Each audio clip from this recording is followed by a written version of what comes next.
Hindustan petroleum corporation limited.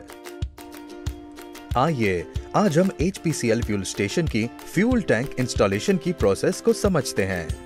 सर्वप्रथम हमें volume capacity के अनुरूप टैंक का चयन करके HPCL नॉर्म्स के अनुसार इंजीनियरिंग ड्राइंग बनवानी चाहिए। HPCL नॉर्म्स के अनुसार टैंक वॉल्यूम कैपेसिटी इस प्रकार है: 16 KL, 22 KL, 35 KL, 45 KL, 70 KL।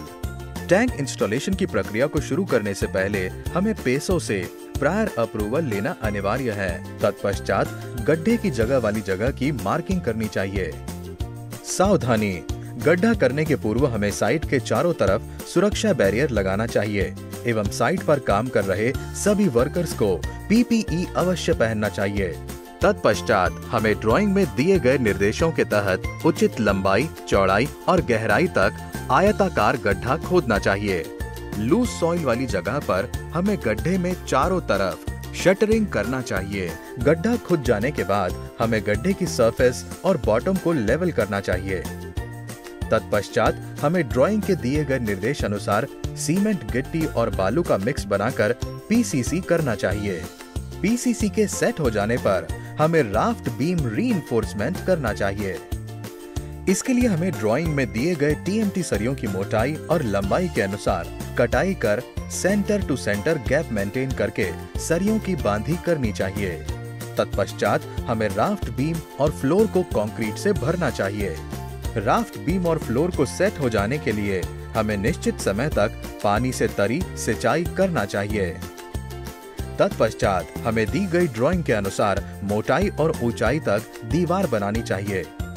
जहां जमीन में वाटर लेवल हाई है वहां हमें ब्रिक वॉल की जगह पर RCC वॉल बनाना चाहिए। हमें पिट की दीवार वेल सिंकिंग मेथड से बनाना चाहिए। तत्पश्चात हमें दीवार पर प्लास्टर करना चाहिए। दीवार और स्लैब बनाते समय हमें वाटरप्रूफिंग सॉल्यूशन का प्रयोग करना चाहिए। Tank pedestals casting. गड्ढे में टैंक को स्थिर रखने के लिए हमें ड्राइंग में दिए गए निर्देश के अनुसार तल पर पेडिस्टल बीम बनाना चाहिए। Leakage testing. हमें टैंक को पिट में उतारने से पहले और पिट में इंस्टॉल करने के बाद लीकेज टेस्टिंग करना चाहिए। इसके लिए हमें टैंक को पानी से पूरा भरकर 2 प्रेशर गेज लगाकर टेस्टिंग करना चाहिए। HPCL मानकों के अनुसार यह प्रेशर 5 PSI होना चाहिए। हमें टैंक पर 3 बार शेलिमेस्टिक कोटिंग परचेज ऑर्डर में दिए गए स्पेसिफिकेशन के अनुसार करना चाहिए ताकि हमारा टैंक जंग से सुरक्षित रहे। सभी बाहरी टेस्टिंग और प्रक्रिया के हो जाने के पश्चात हमें टैंक को सावधानी पूर्वक हैवी क्रेन की मदद से अनुभवी इंजीनियर्स की देखरेख में सुरक्षित तरीके से पिट में पेडेस्टल्स पर उतारना चाहिए। तत्पश्चात हमें पेडेस्टल्स के बोल्ट के साथ टैंक को सही तरीके से लेवल मेंटेन करके कसना चाहिए। हमें इस बात का ध्यान रखना चाहिए कि पिट की दीवार और टैंक के सरफेस के बीच कम से कम 45 सेंटीमीटर की जगह चारों तरफ बनी रहे। हमें HPCL नॉर्म्स के अनुसार टैंक इंस्टॉलेशन प्रोसेस को फॉलो करना चाहिए। तत्पश्चात हमें टैंक के चारों तरफ ड्राइंग के अनुसार पिट की बाहरी दीवार बनाना चाहिए। टैंक को नमी से बचाने के लिए हमें पिट को साफ करके रेत से भरना चाहिए। तत्पश्चात हमें टैंक पर मेन होल और ATG प्रोब के चारों तरफ चेंबर की दीवार बनाकर प्लास्टर करना चाहिए।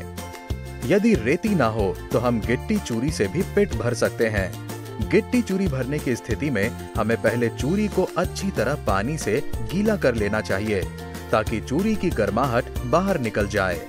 साथ ही हमें बाहरी दीवार और गड्ढे के बीच की जगह को भी भर देना चाहिए।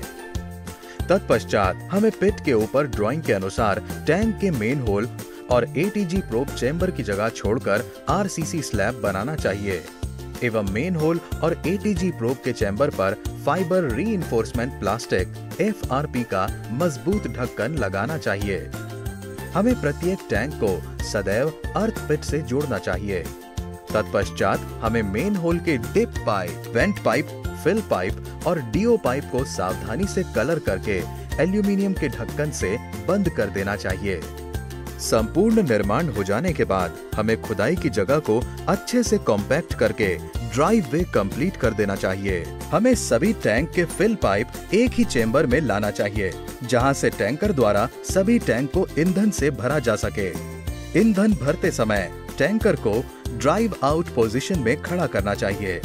हमें सभी वेंट पाइप को एक साथ ऐसे स्थान पर लाना चाहिए जहां हमें चारों तरफ 4 मीटर क्लियर एरिया मिले। हमें वेंट पाइप की हाइट पैसो नॉर्म्स के अनुसार रखनी चाहिए। टैंक पर स्थापित एसटीपी की केबल इलेक्ट्रिकल चेंबर से होती हुई इलेक्ट्रिकल रूम तक जाना चाहिए।